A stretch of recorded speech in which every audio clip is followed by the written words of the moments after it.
சென்னையிலிருந்து பெங்களூரு செல்லும் பயணத்தை முற்றிலும் மாற்றக்கூடிய அதிவேக ரயில் திட்டம் குறித்து மத்திய பட்ஜெட்டில் முக்கிய அறிவிப்பு வெளியாகியுள்ளது.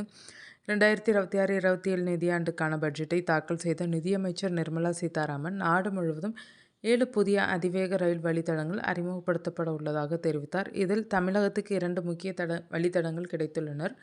அதில் ஒன்று சென்னை பெங்களூரு, மற்றொன்று சென்னை ஹைதராபாத். இந்த அறிவிப்பு தென்னிந்தியாவில் போக்குவரத்து துறைக்கு பெரிய முன்னேற்றமாக பார்க்கப்படுகிறது. தற்போது சென்னை பெங்களூரு இடையே சதாப்தி அல்லது வந்தே பாரத் ரயில்களில் பயணம் செய்தாலும் குறைந்தது 4 முதல் 5 மணி நேரம் வரை ஆகிறது. புதிய புல்லட் ரயில் திட்டம் அமலுக்கு வந்தால் இந்த பயண நேரம் சுமார் 73 நிமிடத்துக்கு குறையும் என எதிர்பார்க்கப்படுகிறது. அதாவது காலையில் சென்னையில் புறப்பட்டால் குறுகிய நேரத்திலே பெங்களூரு சென்றடையலாம். இடைப்பட்ட நீண்ட பயண சோர்வு இல்லாமல் விரைவான பயணம் சாத்தியமாகும்.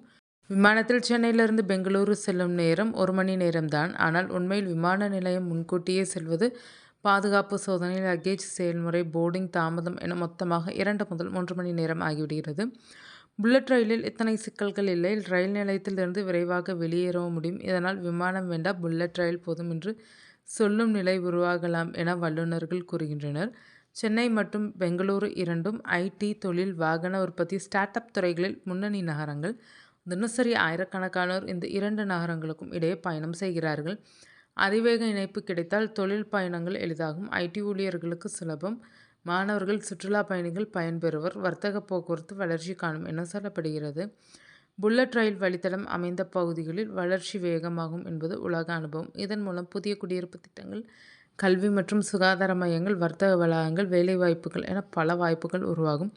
மேலும் சாலை போக்குவரத்து நெரிசல் மற்றும் விபத்துக்கள் குறையும் உதவும். சென்னை பெங்களூர் புல்லட் ரயில் தொடர்பான முன்னாய்வுகள் ஏற்கனவே தொடங்கியுள்ளதாக தகவல்கள் தெரிவிக்கின்றனர். தற்போதைய பட்ஜெட் அறிவிப்பு இந்த திட்டத்தை அடுத்த கட்டத்துக்கு நகர்த்த உத்வேகம் தரும் என கருதப்படுகிறது. மொத்தத்தில் சென்னை பெங்களூர் புல்லட் ரயில் திட்டம் செயல்பாட்டால் தென்னிந்தியாவின் பொருளாதார மற்றும் தொழில் வளர்ச்சிக்கு புதிய திசை கிடைக்கும். பயண நேரம் குறைவு, வசதி அதிகம், வளர்ச்சி வாய்ப்புகள் பெரிது. இந்த மூன்றும் இணைந்த திட்டமாக இது பார்க்கப்படுகிறது.